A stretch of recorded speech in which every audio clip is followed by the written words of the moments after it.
প্রথম যে ঘটনাটি শেয়ার করব, এই ঘটনাটি এই রণবীর ভাইয়েরই সিনিয়র বড় ভাই তরিকুল ভাই পাঠিয়েছেন। ওনার বাড়ি পিরোজপুর জেলার নাজিরপুর উপজেলার মাটিভাঙ্গা ইউনিয়নে, আর উনি নিজেই এই ঘটনার প্রত্যক্ষদর্শী। ঘটনাটি ঘটেছিল 2011 সালে। ওই সময় সারা বাংলাদেশ এক উন্মাদনার মধ্যে ছিল, কেননা ওই সময়ে বাংলাদেশে আর্জেন্টিনা এবং নাইজেরিয়ার ফুটবল দলের খেলোয়াড়রা এসেছিলেন। বাংলাদেশে প্রীতি ফুটবল ম্যাচ হবে। যারা খেলাপ্রেমী বা যারা খেলাপ্রেমী না, সবাই এক ফুটবল আনন্দে উন্মাদনায় বিভোর ছিলেন।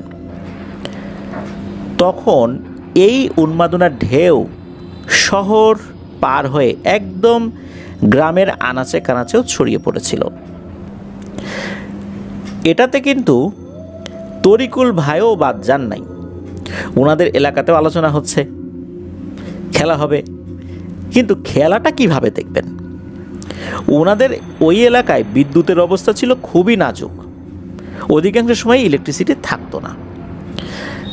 অনেকের বাসায় টেলিভিশন ছিল, কিন্তু টেলিভিশন থাকলে কি হবে, বিদ্যুৎই যদি না থাকে টিভি চালাবেন কি দিয়ে? তখন অবশ্য ব্যাটারি দিয়ে টিভি চালানোর যেই প্রবণতা, এটা অনেকটাই কমে এসেছিল, যার কারণে ব্যাটারির ব্যবহারটাও একরকম নাই বললেই চলে। 2011 সালের কথা বলছি, কারণ বিভিন্ন বাড়িতে তখন সোলার সিস্টেম চলে এসেছিল, তারা সোলারেই টেলিভিশন চালাতেন। তরিকুল ভাই চিন্তা করলেন যে সরাসরি ইলেকট্রিক লাইনে চালানো টেলিভিশন দেখে মজা পাওয়া যাবে না, কারণ বিদ্যুৎ চলে যাবে। খেলার একটা উত্তেজনকার মুহূর্তে গিয়ে দেখা যাবে যে বিদ্যুৎ চলে গেছে, তখন কি হবে? এই জন্য উনি চিন্তা করলেন যে পার্শ্ববর্তী একটি গ্রাম রয়েছে, তারাবুনিয়া গ্রাম, এই গ্রামে ওনার ফুপু বাড়ি, ওইখানে উনি যাবেন। ফুপুর বাসায় সোলার সিস্টেম ছিল, তারা সোলারেই টেলিভিশন চালাতেন। তো উনি তো যাবেন, তবে একা যাবেন না, ওনার আরও দুজন বন্ধুকে নিয়ে যাবেন। একজন বন্ধুর নাম হচ্ছে সজীব, আর একজনের নাম হচ্ছে রাব্বি। তো এই দুজনকে নিয়ে যাবেন, ভালো কথা, তাদের সাথেও কথাও হয়েছে। ওনারা যেই পথ দিয়ে যাবেন, এই পথ দিয়ে ফুপু বাড়িতে যেতে ম্যাক্সিমাম 30 মিনিটের মতো সময় লাগে। ওই পথে প্রথমে একটি শ্মশান পড়ে, তারপর খাল পড়ে, তারপর দূরে যে বিল রয়েছে সেগুলো দেখা যায়, আর বিলের আশেপাশে ধান ক্ষেত। ওই সময় কিন্তু শুকনোর মৌসুম ছিল, মানে তখনও ওইদিকে পানি টানি ওইভাবে আসেনি। ওনারা যথারীতি সন্ধ্যার পরই রওনা করেছেন। অল্প সময়ের মধ্যে ফুপু বাড়ি পৌঁছেও যান। যেহেতু আত্মীয় স্বজন এসেছে, ফুপুও তাদেরকে সমাদর করার জন্য আয়োজন করেছেন।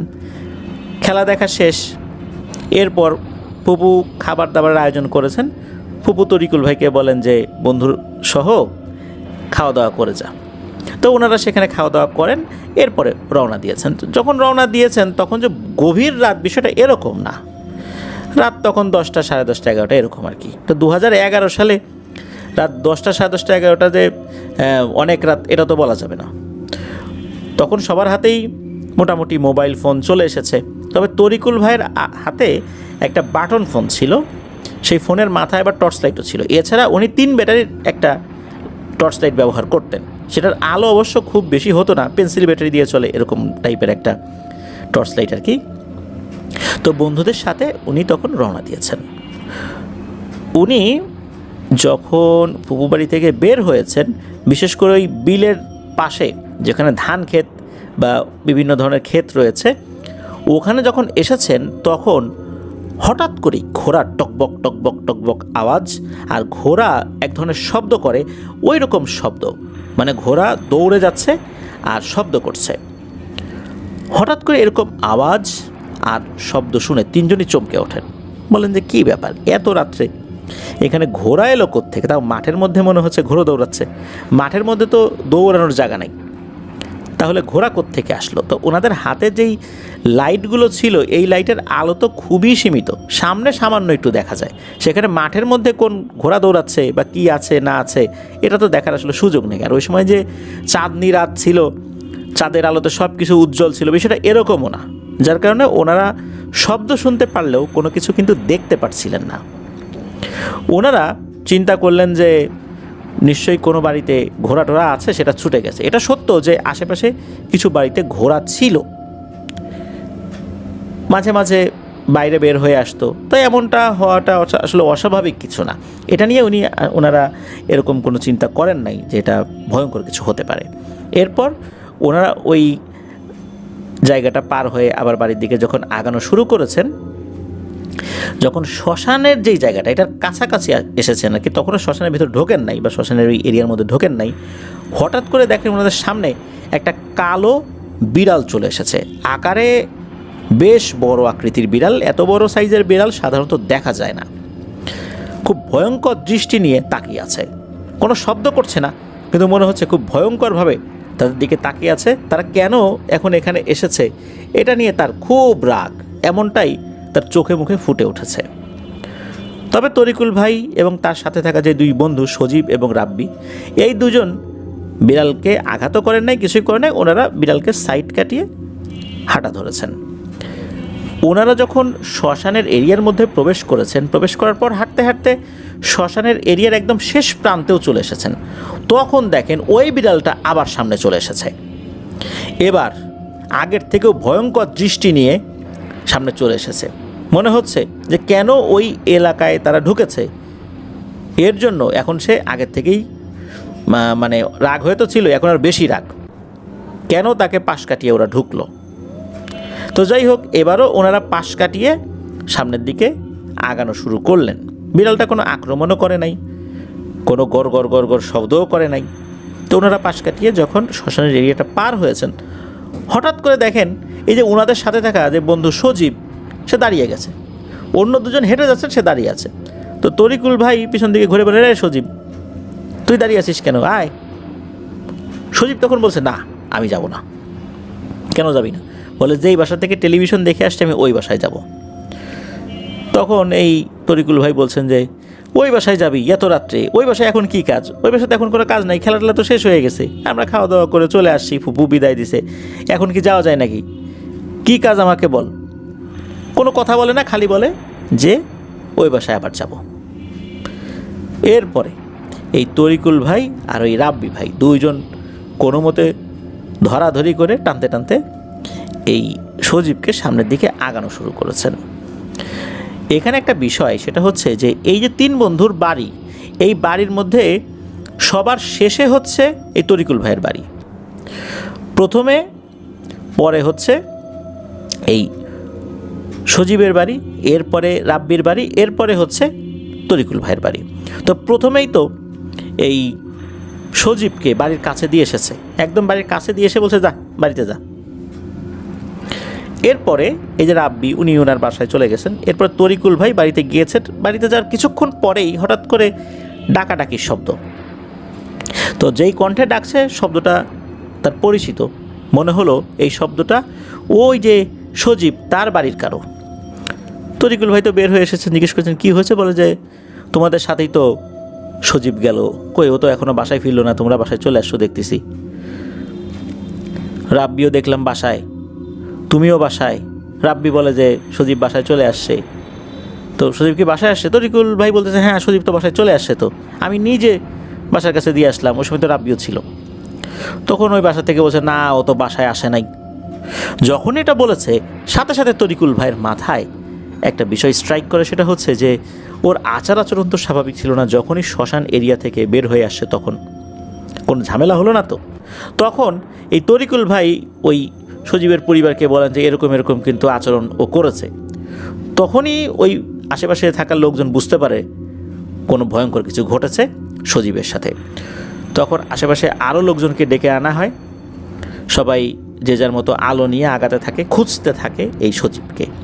এদিকে এই যে রাব্বি, এই রাব্বি ভাইও এসে যুক্ত হয়েছে।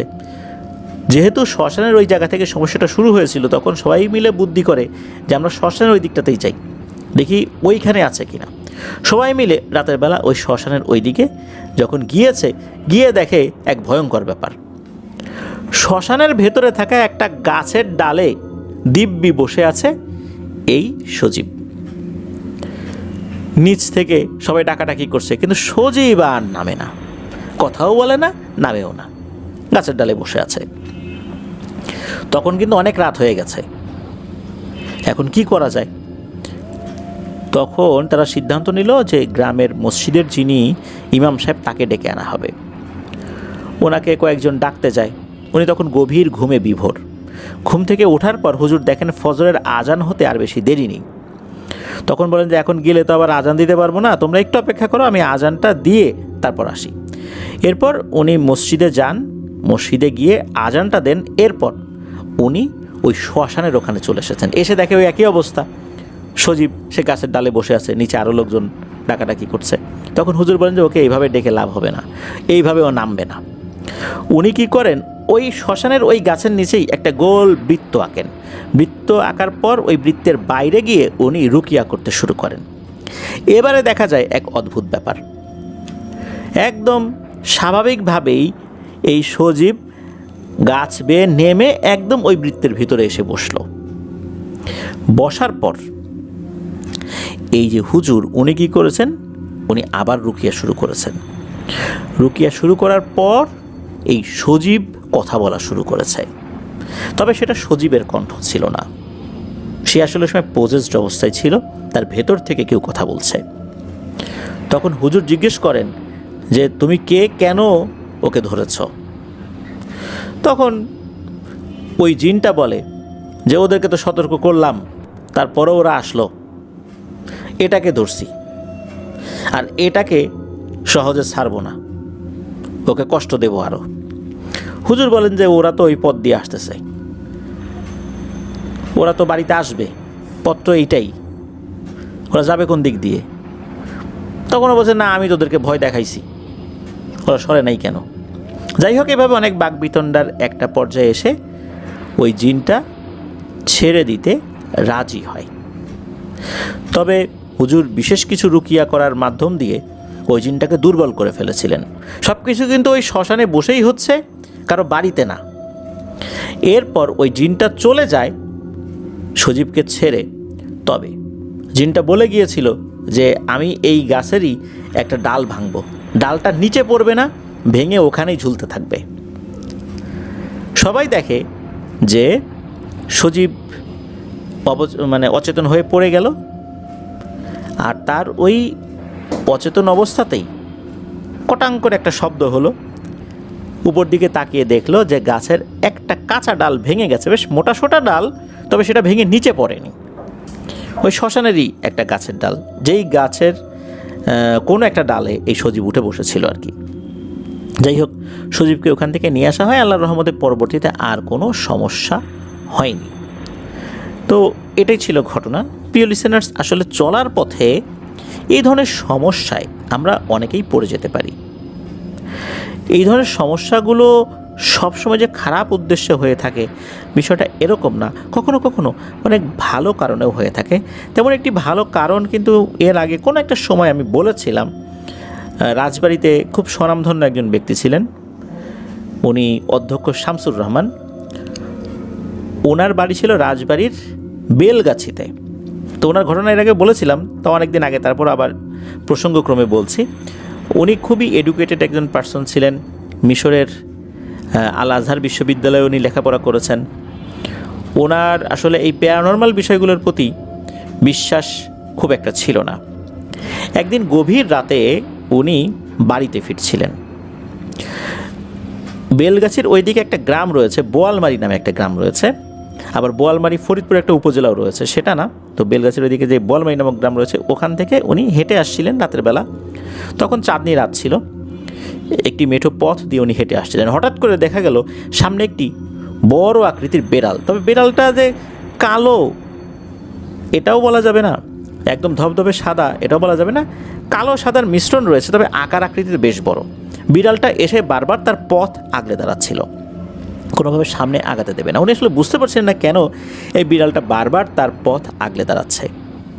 উনি বিড়ালটাকে সরানোর চেষ্টা করছেন। শেষ পর্যন্ত বিড়ালটা যখন বুঝতে পারলো যে এই ব্যক্তি সামনে আগাবেনি, তখন বিড়ালটা নাকি দৌড়ে অনেক দূর চলে গেল। মানে উনি যেই পথ ধরে সামনের দিকে আগাবেন, ওই সামনের দিকে বিড়াল চলে গেছে। উনি 5 মিনিট হাঁটার পর দেখেন এক ভয়ঙ্কর দৃশ্য। উনি দেখেন যে একটা বড় আকৃতির গোখরা সাপ রাস্তার উপরে মরে পড়ে আছে রক্তাক্ত অবস্থায়, তখনও তার লেজ নড়ছে, অর্থাৎ মাত্রই সাপটা মারা গেছে, আর বিড়ালের মুখে রক্ত, অর্থাৎ বিড়ালটা ওই সাপটাকে মেরে ফেলেছে। বিড়ালটা একটা মেসেজ ওনাকে দিতে চাচ্ছিল, যদিও বা উনি সেটা বুঝতে পারেন নাই। এরপর ওনার চোখের সামনে দিয়ে বিড়ালটা দৌড়ে চলে গেল। তখন কিন্তু অনেক রাত, ওখানে জনবসতি ছিল, বেশ কিছু ঘরবাড়ি ছিল। ওই রাত্রেই উনি ওই বিড়ালটার পিছু নেওয়ার চেষ্টা করেছিলেন। চিন্তা করলেন যে এই বিড়ালটা নিশ্চয়ই কারো পোষা বিড়াল হবে। তখন উনি ওই বাড়িঘরগুলোতে গিয়ে ওই রাত্রে ডাকাডাকি শুরু করেছেন। সেই লোকজন উঠেছে, ওই লোকজনগুলো অবশ্য ওনাকে চিনেছে, ওনাকে আগে থেকে চিনতো। উনি কিন্তু অনেক উঁচু লম্বা সুদর্শন একজন মানুষ ছিলেন, তো যার কারণে ওনাকে আগে থেকে চিন্তা। আর উনি খুব এডুকেটেড পারসন, তো আশেপাশে 10 গ্রামের মধ্যে ওনার মতো শিক্ষিত লোক ওই সময় কেউ ছিল না। তো উনি যখন আসছেন তখন বলছেন যে কী ব্যাপার, আপনি এত রাত্রে কী হয়েছে, কোনো সমস্যা? তখন উনি বলছেন যে এই ব্যাপার, এরকম একটা বিড়াল দেখছি। ওনারা বলেন যে এই গ্রামে এইরকম সাইজের বা এরকম রঙের বিড়াল তো আমরা আসলে দেখছি বলে তো মনে পড়ে না। এরপরে উনি সকালবেলা আবার গিয়েছিলেন, ওই বিড়ালটাকে উনি আর কখনোই পান নাই। উনি সবসময় আফসোস করেছেন যে আহা, ওই বিড়ালটাকে আর কখনোই পেলাম না। তবে এরপর থেকে উনি বিড়ালের প্রতি খুব ভালোবাসা দেখিয়েছেন। উনি এখন পৃথিবীতে নেই, আল্লাহ তাআলা তার ভুল ত্রুটি ক্ষমা করুন, জান্নাতুল ফেরদৌসের মেহমান হিসেবে কবুল করুন। খুব ভালো একজন মানুষ ছিলেন। তো উনি এই ঘটনাটা আমাকে বলেছিলেন যে এটা আসলে এক রহস্য, কেন এটা হয়েছে যা আজ পর্যন্ত বুঝতে পারলাম না।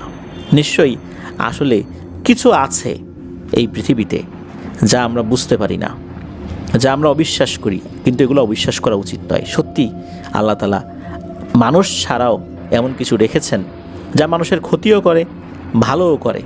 মৃত্যুর মুখ থেকে বিড়ালের রূপ ধরে এরকমই কিছু একটা আমাকে বাঁচিয়েছিল, যেটা উনি কিন্তু সবসময় বলতেন। যাই হোক, প্রিয় লিসেনার্স, চলুন চলে যাব আমাদের এবারের এপিসোডের দ্বিতীয় এবং শেষ ঘটনায়।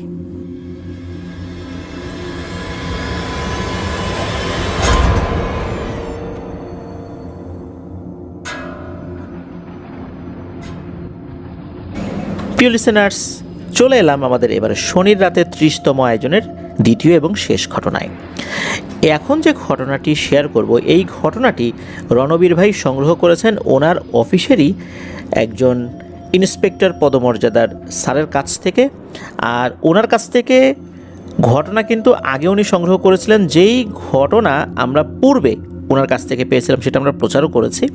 তো চলুন এবারের ঘটনাটি শুনে আসি। এবারের ঘটনাটি এই ইন্সপেক্টর স্যার উনি প্রত্যক্ষ করেছিলেন যখন উনি স্টুডেন্ট লাইফে ছিলেন। সালটা 1992 হতে পারে, এরকমটাই উনি আন্দাজ করেছেন। তখন উনি ঢাকায় শাহজাহানপুর এলাকায় একটি বাসায় লজিং থেকে লেখাপড়া করতেন। চলছিল মোটামুটি ঠিকঠাক। তো ওই লজিং বাড়ি থেকে খুব বেশি দূরে না, কাছাকাছি জায়গাতেই ওনার এক খালা ফ্যামিলি নিয়ে থাকতেন। মাঝে মাঝে খালার বাসায় যেতেন। ওনার একজন খালাতো বোন ছিল। হঠাৎ করে একদিন রাতের বেলা ওই খালা লোক মারফত খবর পাঠান এই ইন্সপেক্টর স্যারের কাছে যে তুমি তাড়াতাড়ি আসো, তোমার খালাতো বোন কেমন যেন করতেছে। উনি তো দ্রুত সেখানে গিয়েছেন। যাবার পর দেখেন যে ওনার খালাতো বোনের আচার আচরণ খুবই অস্বাভাবিক, অসংলগ্ন কথাবার্তা। এটা দেখেই উনি বুঝতে পারেন যে এই মেয়েটাকে জিনে ধরেছে, তাছাড়া তো এরকম আচার আচরণ হবার কথা নয়। উনি তখন ওনার খালুকে বললেন যে আপনারা দ্রুত ভালো একজন হুজুরের কাছে নিয়ে যান, এই সমস্যা ডক্টরের কাছে নিয়ে গেলে সমাধান হবে না। ওর আচার আচরণ তো আগে কখনো এরকম ছিল না, এটা কখন থেকে হয়েছে? তখন ওনারা বলতেছেন যে রাতের বেলা খাওয়া দাওয়ার পরেই এগুলা হয়েছে। তখন তো উনি বুঝতে পারছেন আরও ভালো করে যে এটা জিনের কারণেই হয়েছে। ওই সময় এমন বৃষ্টি শুরু হয়েছে, ওই বৃষ্টির ভেতরে কোথাও যে ওই মেয়েটাকে নিয়ে ওনারা যাবেন এই উপায়ও ছিল না। বৃষ্টি কখন থামবে, এদিকে কিন্তু ওই মেয়ের উন্মাদের মতো আচরণ বেড়েই যাচ্ছে, থামানো খুব মুশকিল হয়ে যাচ্ছে তাকে। এদিকে বৃষ্টিও থামছে না। এই বৃষ্টি থামতে থামতে একদম ভোরবেলা, সারাটা রাত কিন্তু ওনারা ওই মেয়েটাকে ধরে রাখার চেষ্টা করেছেন। যাই হোক, ভোর যখন হয়ে যায় তখন মেয়েটা কিছুটা শান্ত হয়। এরপর ওই এলাকারই একটা মসজিদের ইমাম সাহেবের কাছে মেয়েটাকে নিয়ে যাওয়া হয়। তো ওনারা সবাই গিয়েছেন সাথে। তখন ওই হুজুর বললেন যে যা ভেবেছিলাম তাই, মেয়েটার সাথে জিন রয়েছে আর এই জিনের কারণেই এই সমস্যাটা হয়েছে। হুজুর যেটা করেছেন সেটা হচ্ছে যে উনি রুকিয়া শুরু করেছেন, একটা গোল বৃত্ত এঁকে ওর মধ্যে মেয়েটাকে বসিয়ে উনি রুকিয়া শুরু করেছেন। কিছুক্ষণ রুকিয়া করার পরপরই ওই মেয়েটার উপরে জিনটা হাজির হয়ে যায়। জিনটা যখন হাজির হয়েছে, হাজির হবার পর হুজুর তো জিজ্ঞেস করেছে স্বাভাবিকভাবেই যে তুমি কেন এই মেয়েটাকে কষ্ট দিচ্ছ, হঠাৎ করে কী এমন সমস্যা হলো যার কারণে তুমি একে আক্রমণ করেছো। তখন ওই জিনটা নাকি বলছে ওই মেয়ের শরীরের ভিতরে থেকেই যে আমি ইলিশ মাছ খাইতে পারি নাই, এই জন্য মেয়েটাকে ধরছি। কারণ ইলিশ মাছ খাইতে পারো নাই মানে ঘটনা কি? এই মেয়ে ইলিশ মাছ দিবে কিভাবে? সে তো আর বাজারে যায় না ইলিশ মাছ কেনার জন্য। তখন বিষয়টা পরিষ্কার হয়। সেটা হচ্ছে যে ওনাদের বাসার কাছে ছিল একটা তেঁতুল গাছ। এই মেয়ের বাবা অর্থাৎ ওই ইন্সপেক্টর স্যারের খালু, উনি আবার দুটো বড় সাইজের ইলিশ মাছ কিনে ওদিক দিয়ে আসছিলেন। তখন ওই জিনটা নাকি তার বাবার কাছে ইলিশ মাছ চেয়েছিল, কিন্তু উনি এটা ওইভাবে বুঝতেও পারেন নাই, বা বুঝলেও ওইটাকে পাত্তা দেন নাই। উনি বাসায় চলে আসছেন। বাসায় চলে আসার পর তার মেয়ের কাছে দিয়েছে যে মারে তুই ইলিশ মাছটা কর, রান্নাবাড়া কর। তো মেয়েটা তো স্বাভাবিকভাবেই ইলিশ মাছ সুন্দর করে ধুয়ে কাটাকুটি করে রান্নাবাড়া করেছে। এর মধ্যে কয়েক পিস ইলিশ মাছ সে ভেজেও রেখেছে। এটাই পরিবারের সাথে সবাই মিলে রাতে খেয়েছে। এই খাবার পরেই মূলত এই মেয়েকে এসে ওই জিনটা ধরেছে। প্রিয় লিসেনার্স, আমরা অন্যান্য ঘটনাগুলোতে কি দেখি সেটা হচ্ছে যে কেউ একজন ইলিশ মাছ নিয়ে এসেছে, তার সাথেই ঘটনা ঘটে। কিন্তু এবার দেখলাম আমরা যে এই মেয়েটা ইলিশ মাছ কাটাকাটি করেছে, একে এসে ধরেছে। এটা বেশ অদ্ভুত একটি বিষয়। আর এই অদ্ভুত ব্যাপারটাই এই ইন্সপেক্টর স্যারের খালাতো বোনের বেলায় হয়েছিল। এখন ওই জিনটা কেন এই মেয়ের উপর এসে এভাবে উৎপাত করছে, এটা তো হুজুর মেনে নিতে পারছেন না। কারণ ইলিশ মাছ কিনে নিয়ে আসছে, এটা তো ওই জিনকে দেওয়ার জন্য না। হুজুরের সন্দেহ লাগে যে ঢাকায় এরকম ঘটনা ঘটে যে না তা না, এরকম ব্যস্ততম জায়গায়, কিন্তু উনি এই এলাকায় অনেক দিন ধরেই আছেন। ওই তেঁতুল গাছের নিচ দিয়ে অনেকেই আসা যাওয়া করেছেন, কই কখনো তো এরকম কোনো সমস্যা নিয়ে ওনার কাছে কেউ আসে নাই। ওনার সন্দেহ লাগে। সন্দেহের বশবর্তী হয়ে তখন ওই হুজুর বলছেন, সত্যি করে বলতো তুই কে, কোত্থেকে আসছিস? তোর কথাবার্তা তো সন্দেহজনক, তুই তো এই এলাকার না। সত্যি করে বল কোত্থেকে আসছিস, নালে কিন্তু তোকে এমনভাবে আটকে ফেলবো, জীবনেও তুই তোর পরিবারের কাছে যাইতে পারবি না। সত্যি করে বল। তখন ওই জিনটা বলে যে আসলেই সে এই এলাকার না, সে ভারতে কোনো একটা জায়গায় বসবাস করে, সে এই দিকে বেড়াতে আসছে। তো বেড়াতে আসার পথে ওই জায়গায় যে তেঁতুল গাছটা আছে, ওই তেঁতুল গাছে বসে কিছুক্ষণের জন্য সে বিশ্রাম নিচ্ছিল। ওই সময় এই ইন্সপেক্টর স্যারের খালু উনি ইলিশ মাছ নিয়ে ওই দিক দিয়ে আসছিলেন। তখনই মূলত এই বিপত্তিটা বেঁধেছে। আর খালুর উপর সে সওয়ার না হতে পারলেও এই খালাতো বোনের উপর সওয়ার হয়েছে। হুজুর যখন এই বিষয়টা জানলেন তখন তো উনি বুঝে গেলেন যে ওনার অনুমানই ঠিক। কারণ এই এলাকায় থাকা কোনো জিন এইরকমভাবে বিরক্ত করার কথা নয়। আর এরকম ঘটনা তাহলে ওনার কাছে এর আগেও আসতো, ওই এলাকার লোকজন ঝাড়ফুঁক করানোর জন্য নিয়ে আসতো। ওই তেঁতুল গাছের নিচে তো হরহামেশাই লোকজন আসা যাওয়া করে। তাহলে হঠাৎ করে কেন এর বেলায় এটা হলো? তো ওনার যে সন্দেহটা সেটাই ঠিক হলো, ওই জিনটা স্বীকার করলো। আর ওই জিনটা সুযোগ আসলে খুঁজেছিল, সুযোগটা অন্যর বেলায় পায়নি, এই মেয়েটার বেলায় পেয়ে গিয়েছিল। তার বাবার সাথে যেহেতু ঘটনা ঘটেছে, বাবাকে আক্রমণ করার সুযোগটা পায় নাই, কিন্তু ওই মেয়ের সাথে হয়তোবা কোনোভাবে সে কানেক্টেড হয়ে গেছে, সুযোগটা চলে আসে। যেহেতু ওই মেয়েটাই মাছ কাটাকুটি করেছে, রান্না করেছে, কোনো না কোনোভাবে একটা লিঙ্ক সৃষ্টি হয়ে গেছে, যার কারণে ওই জিনটা ওই মেয়েকে আক্রমণ করেছে। তখন হুজুর বললেন যে তুই দ্রুত চলে যাবি এখান থেকে, এই এলাকায় তোকে আর কখনোই যেন আমি না দেখি। যদি তোর নামে আবার কোনো নালিশ আসছে তাহলে মনে রাখিস তোর অবস্থা কিন্তু খুব খারাপ হয়ে যাবে।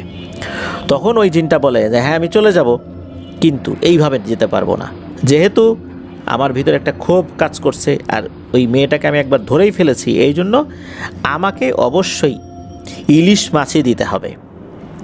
ইলিশ মাছ একটা না, দুইটা না, 4টা ইলিশ মাছ দিতে হবে। যদি 4টা ইলিশ মাছ দেয় তাহলেই আমি চলে যাব। আর এই মেয়েটা নিজে গিয়ে ইলিশ মাছ রেখে আসবে সেখানে, তাও রাতের বেলা, এই তেঁতুল গাছের নিচে। তখন তার পরিবার রাজি হয়ে যায়। তখন কি হয়, এই যে বৃত্তের মধ্যে মেয়েটা যে বসেছিল, হঠাৎ করে সে উঠে দাঁড়ায়, উঠে দাঁড়িয়ে 1 পা 2 পা করে বৃত্তের বাইরে চলে এসেই সেন্সলেস হয়ে পড়ে যায়। এরপর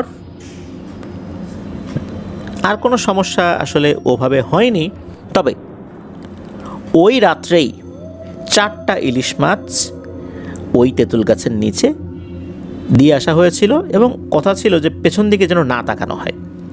মেয়েটা ওইটাই করেছিল, তার আত্মীয় স্বজনরা তাকে সহযোগিতা করেছিল। আল্লাহর রহমতে আর পরে এটা নিয়ে ওই মেয়ের আর কোনো প্রবলেম ফেস করতে হয়নি। প্রিয় লিসেনার্স, এই যে ব্যাপারগুলো, যে নিয়ে আসছে মাছ একজন, কাটাকুটি করেছে আর একজন, সে আক্রান্ত হয়ে গেছে। এই জন্য এই টাইপের যেই ব্যাপারগুলো ঘটে, এগুলো পরিবারের সাথে এসে শেয়ার করতে হয়। হয়তোবা খালু উনি চিন্তা করেছিলেন যে কি আর হবে, এগুলো বললে হয়তোবা বউ বাচ্চা ভয় পাবে, এই কারণে বলবো না, এই চিন্তা করে হয়তোবা উনি বলেন নাই। কিন্তু এটাই একটা সমস্যার কারণ হয়ে গেছে। আর কখনো যদি এই ধরনের ঘটনা আমাদের কারোর সাথে ঘটে, মাছ চেয়েছে, মিষ্টি চেয়েছে বা কোনো খাবার চেয়েছে যেটা আমরা রাতের বেলা নিয়ে আসছি, এই খাবারগুলো খাবার পর বড় ধরনের সমস্যা কিন্তু হয়ে যায়।